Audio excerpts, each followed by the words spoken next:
Salut à tous, j'espère que vous allez bien, c'est Romain et on se retrouve aujourd'hui pour le traditionnel avant-match, ou plutôt avant-classique, puisque demain c'est l'ennemi juré qu'on reçoit au Parc des Princes, l'Olympique de Marseille qui sont dans une période très bizarre avec la démission de Marcelino, celle de Longoria qui au final n'a pas eu lieu, les histoires avec les groupes de supporters et le nombre hallucinant de communiqués de presse que le club nous a balancé cette semaine. Bref, quand le divertissement Saint-Germain tire sa révérence, l'OM reprend le flambeau. Tout ça doit pas nous enlever de la tête qu'ils sont devant nous au classement.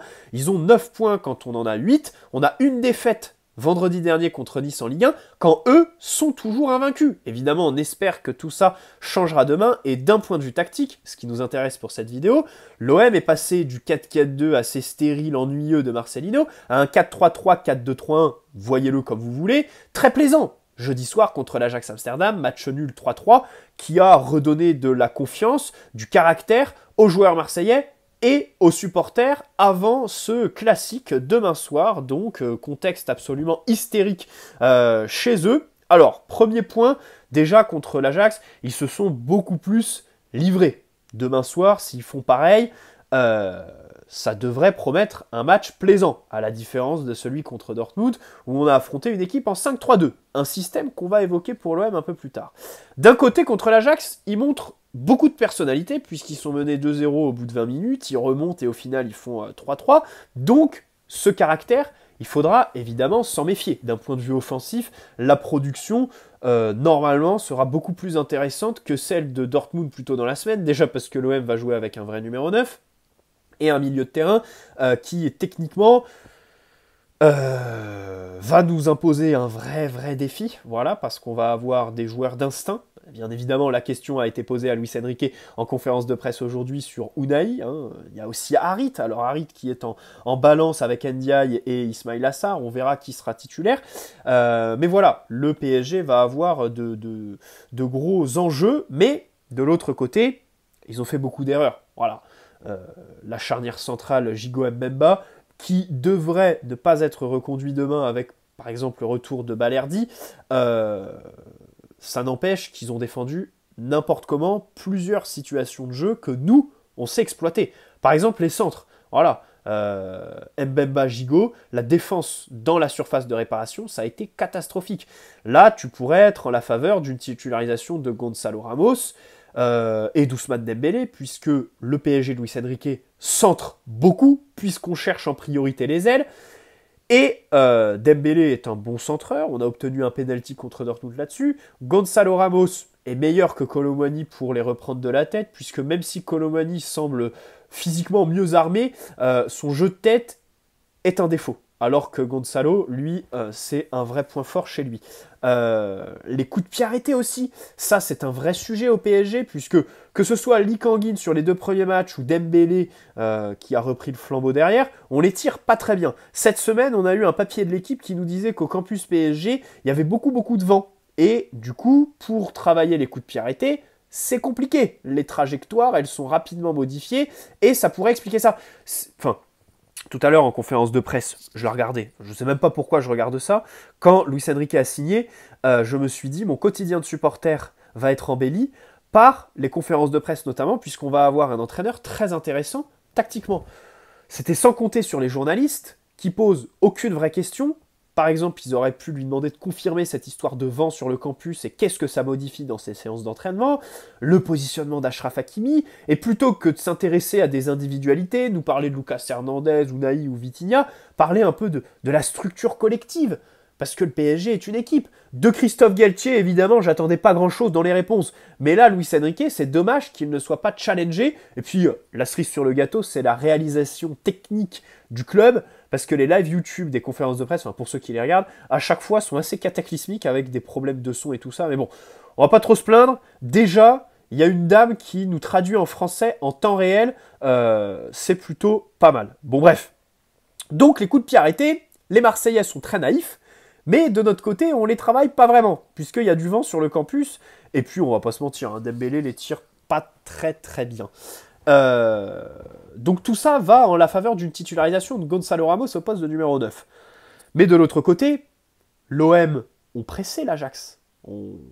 Sont allés les chercher sur la première relance. Et derrière, Mbemba, Gigot, ils ont eu un vrai déficit de vitesse, d'occupation de l'espace, de placement dans, évidemment, les grands espaces, les transitions. Donc tout ça va plutôt en la faveur d'une titularisation de Kolo Muani. Bon, personnellement, je titularise Randall, voilà, et je fais rentrer Gonzalo plutôt que contre Dortmund. Mais ça, on y reviendra, le coaching de Luis Enrique. Au-delà des défenseurs centraux qui ont été cataclysmiques, il y a les milieux de terrain. Kondogbia, Rongier, alors qu'ils sont assez bas sur le début de match contre l'Ajax, qui remontent peu à peu, mais qui globalement ont été transpercés assez souvent, assez facilement. Et donc, pour le PSG, l'enjeu, c'est d'aller chercher ces circuits intérieurs. Tu vois, contre Dortmund, je vous disais, là, il faut jouer sur les circuits extérieurs. Voilà. Dans l'axe, tu as des joueurs, déjà ça a joué avec 3 défenseurs, 3 milieux de terrain très costauds. Il faut aller chercher les ailes. Voilà. Là, contre l'OM, tu sens que dans l'axe, tu vas avoir des choses à faire. S'il y a bien un match où tu dois jouer tes automatismes au milieu de terrain, avec ton attaquant aussi, ton numéro 9 qu'on n'oublie pas, il faut aussi essayer de le chercher directement dans le jeu. C'est demain.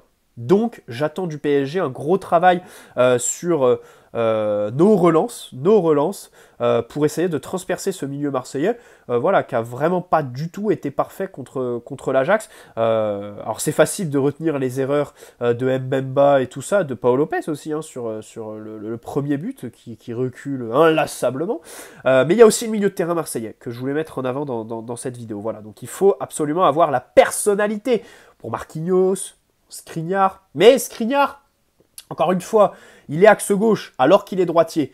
Moi, Skriniar, à la relance, je demande à le voir à droite. Et en re-regardant le match contre Dortmund, le peu de fois où il a été sur son pied droit dès le contrôle, il a joué beaucoup plus rapidement et il a trouvé directement Dembélé, par exemple, 2 ou 3 fois. Voilà. Donc, Skriniar, j'en attendrai plus quand il sera sur le côté droit, aux côtés d'un Lucas Hernandez à gauche ou Kimpembe par exemple, qui a repris l'entraînement avec ballon cette semaine.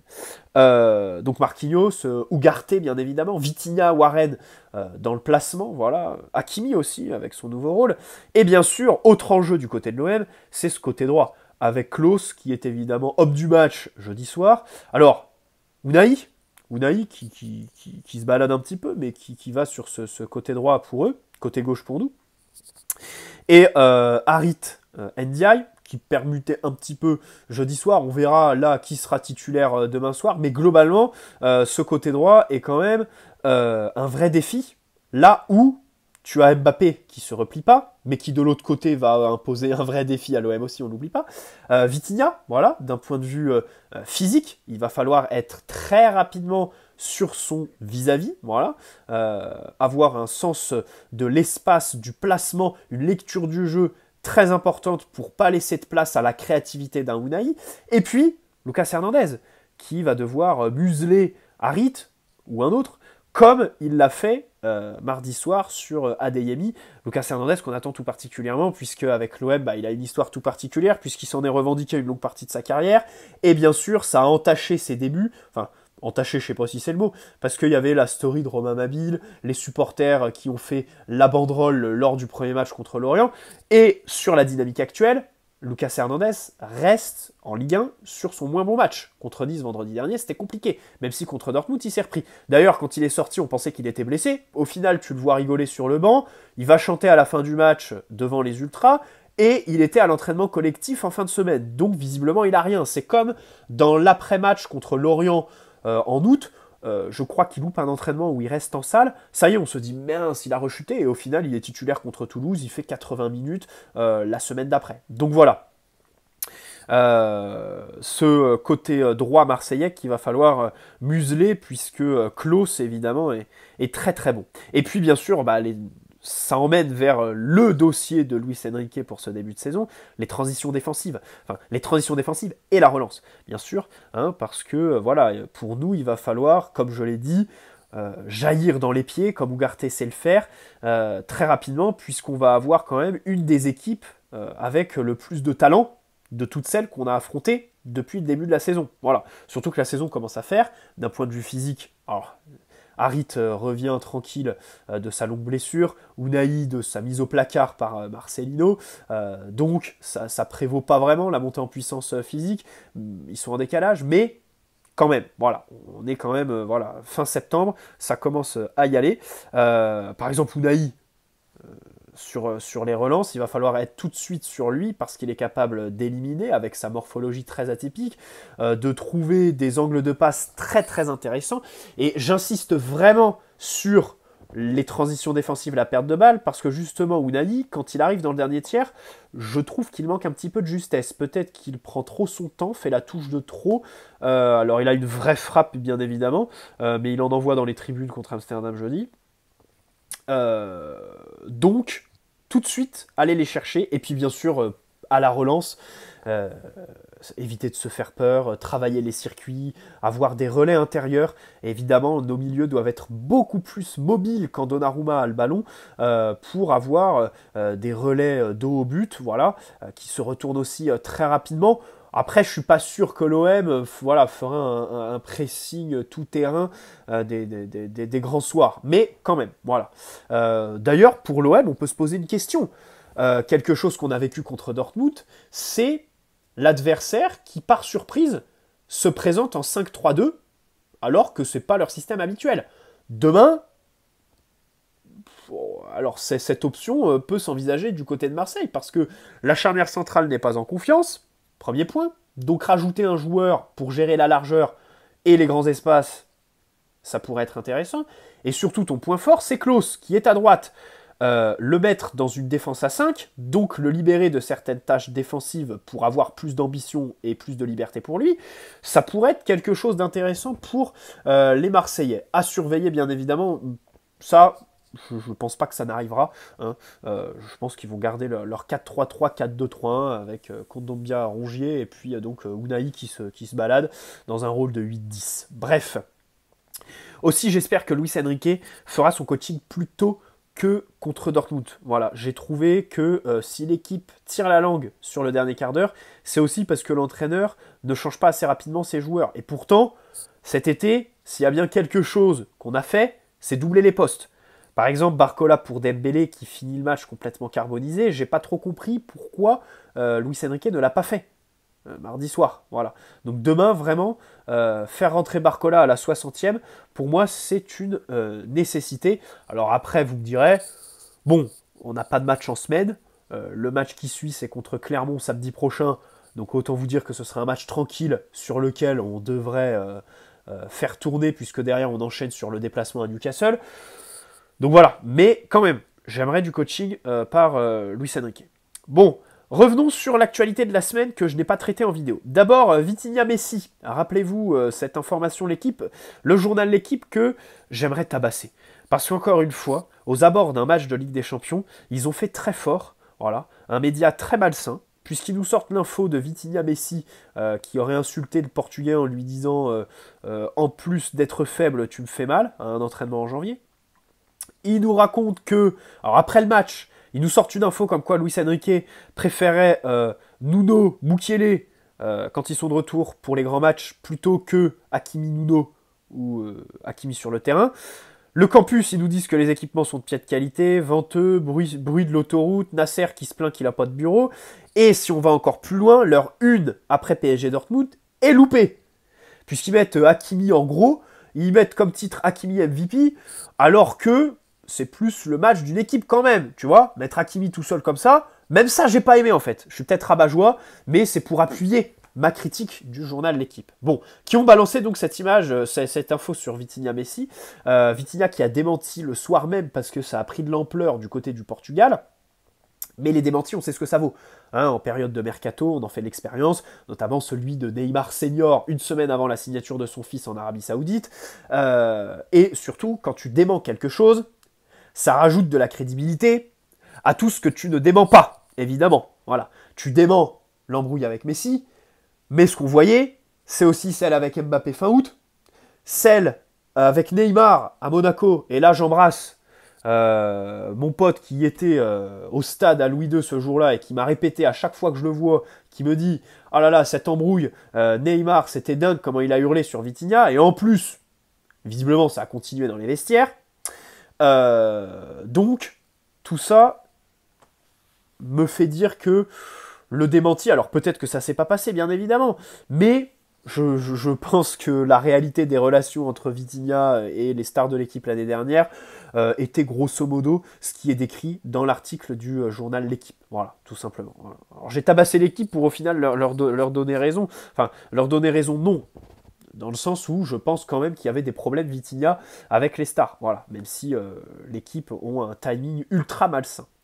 L'incertitude d'Ugarte, ah oui, Ugarte qui était incertain avant PSG Dortmund. Je voulais revenir là-dessus puisque j'en avais pas fait de vidéo concernant son remplaçant. Parce que j'ai une idée très claire. Ugarte est un excellent contre-presseur, un joueur qui jaillit dans les pieds, qui a une vraie lecture du jeu, qui est très rapide et qui a un gros volume de course.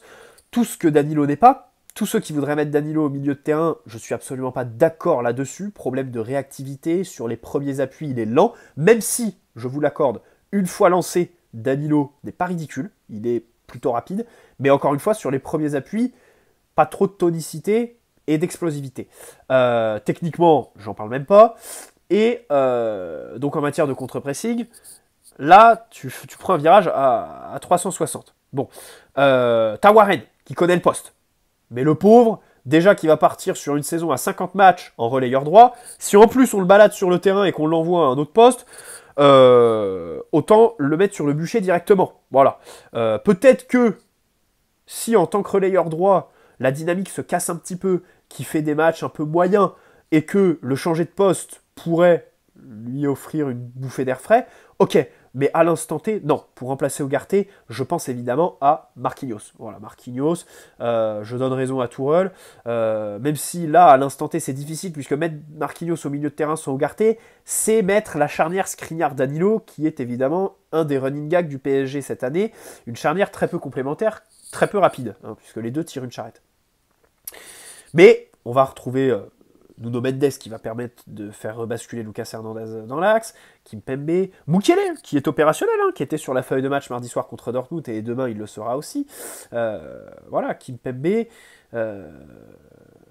Donc tout ça me paraît assez intéressant. Alors Fabian Ruiz aussi, Fabian Ruiz serait mon deuxième choix derrière Marquinhos, mais lui, je le réserve pour les équipes qui nous pressent pas beaucoup, hein, parce que ces matchs hachés où il te sort une grosse demi-heure tout au plus, on les connaît, voilà.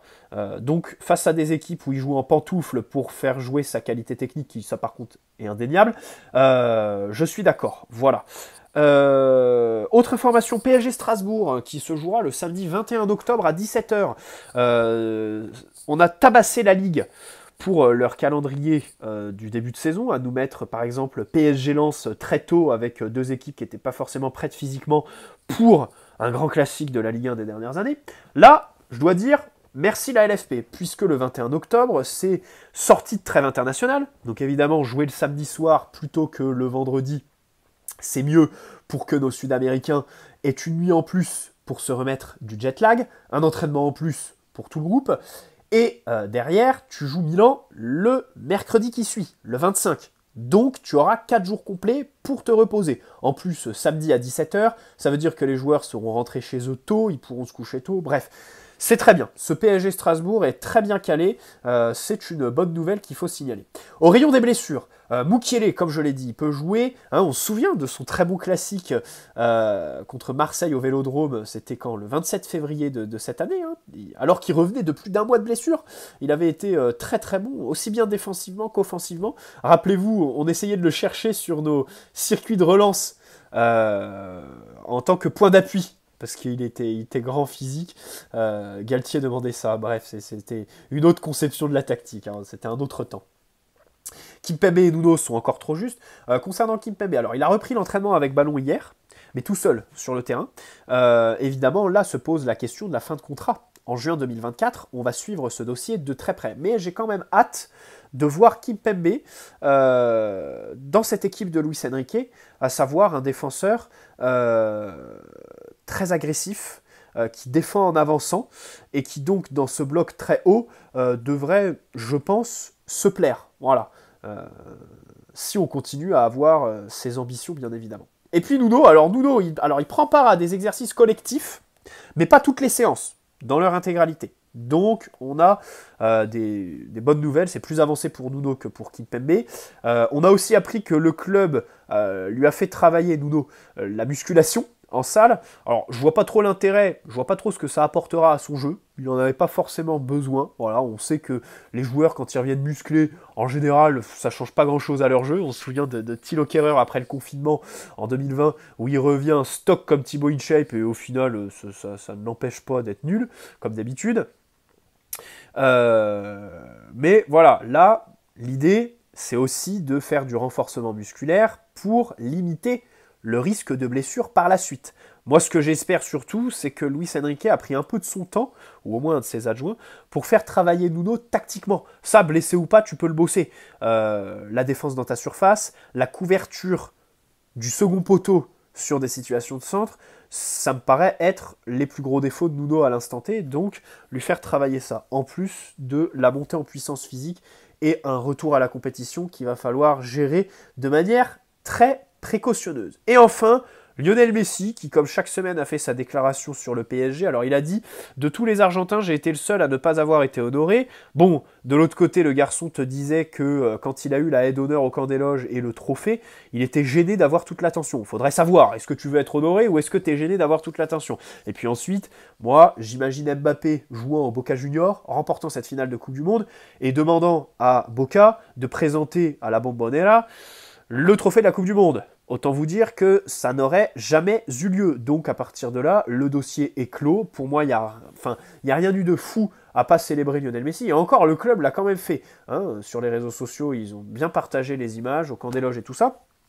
Mais j'aimerais être gentil avec Messi pour une fois, puisque la déclat, donc, qu'il fasse des déclats toutes les semaines, ça c'est sûr. Hein. Là, il y va, il fait des interviews tout le temps.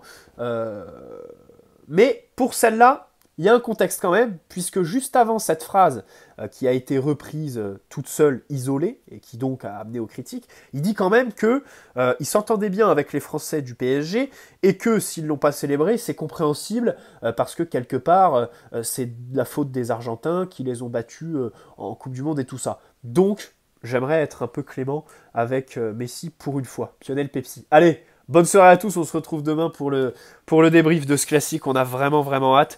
Et puis, prenez soin de vous d'ici là, passez un bon week-end. Ici, on va continuer les antibiotiques, les sprays nasaux et l'hélicidine, parce qu'on est sous grosse crève. Ciao les amis, prenez soin de vous.